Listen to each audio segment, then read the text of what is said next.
for the representation. Because Minister Alando Terrelonge, the minister representing the Minister of State and the Minister of Culture, Gender, Entertainment and Sports, will come and do the tribute. And I'm sure he's going to be just like Babs old. Oh, sweet dear Babs the Great. Welcome.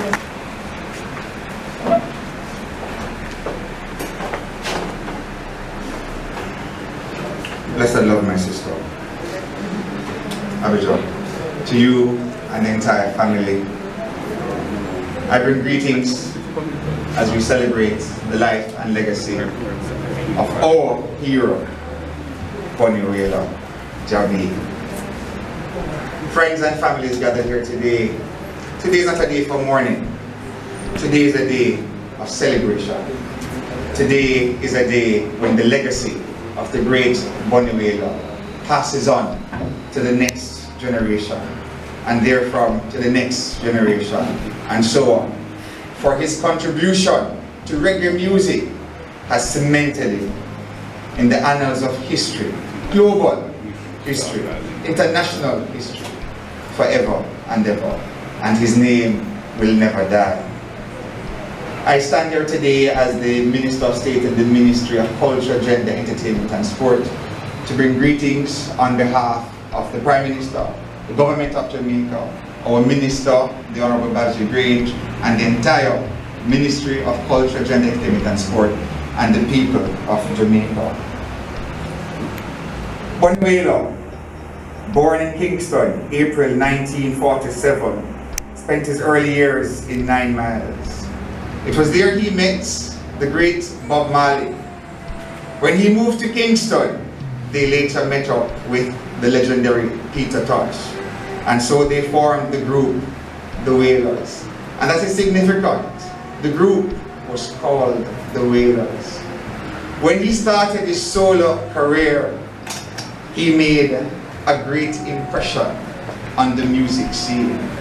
One that has made sure that as a people, we will never forget this beauty of our black skin and the power and strength of our hair. Bunny Wailer focused not just on his music, but also on his spirituality, bringing the world Rastafari, bringing the world the greatness and the glory of Emperor Selassie and also Ethiopia and the continent of Africa, what it means to be black and the power of black and what it means to consider the thought and the term and the principle of liberty. How we live as a people, how we treat each other, how we respect others, how we treat the earth in and of itself. And so he focused a lot, not just on his music, but on his religion, because it was very important to him.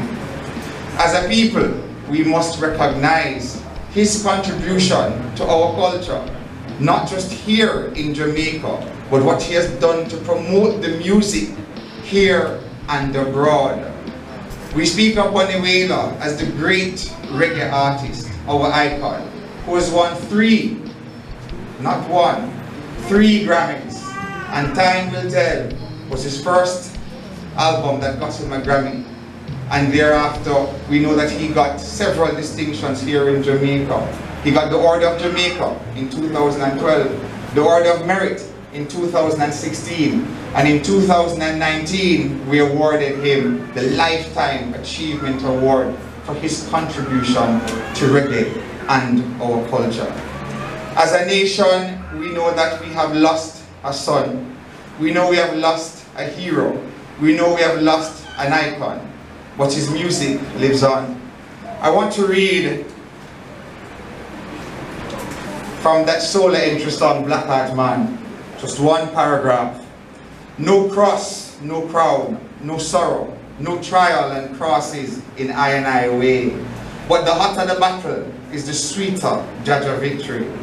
Ancient children used to say, if you want good, you know it's a run. How could the world go free and let Jah bear the cross alone? And them that drink of the old wine have no place for the new. For the new and the stones that are the head of the corner are the same ones that the builder refused. Powerful words sung by Bunny Wailer. Bunny Wailer's music transitioned also the message and spirit of the great Marcus Garvey. And so I can stand here today as a minister of government with locks, and we can stand here free of the days of persecution, thanks to Bunny Wailer, thanks to his fight. In the 1960s, Bunny Wailer was imprisoned for marijuana. Marijuana is the healing of the nation. Around the world right now, marijuana is helping little children fight seizures, stopping seizures altogether. The world has now embraced marijuana as a health product. And yet this is something that Bunny Wailer was imprisoned for 14 months in the General Penitentiary for marijuana. And look at the world now. Look at the world now. His battles, his trials have helped to form what we call Jamaica today. The music is our life. It is our spirit. It is the music that brings people here to our shores. As we even think about the global pandemic coronavirus, and we think of the destruction it has caused to our tourism industry, we must remember that a big part of that tourism industry is hinged to the music. The music started and made popular by Bunny Wailer. And so we move beyond the 1940s, the 1950s, the 1960s, 70s, 80s, 90s, early 2000s, 2021, and Bunny Wailer is still very relevant to every single one of us.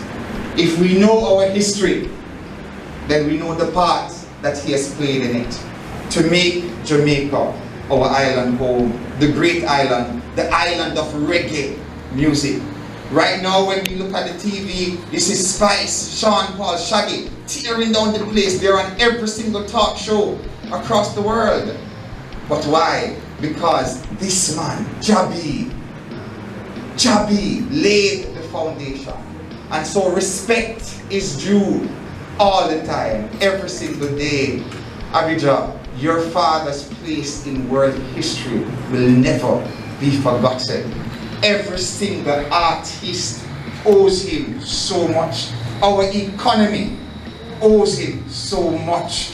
Reggae music's influence as a global force for power, for change, for revolution, fighting against oppression. Tribute to your father. And so I stand on behalf of the government of Jamaica and proudly say, love, light and blessings to you all. His memory as a hero, as a local and global icon will live on forever. Blessings to you all. Thank you very much, Mr. Terrelonge. And we must say that if it wasn't for this, we would know how the politicians, how deeply they are in the music and the love they have for the artists. Thank you again.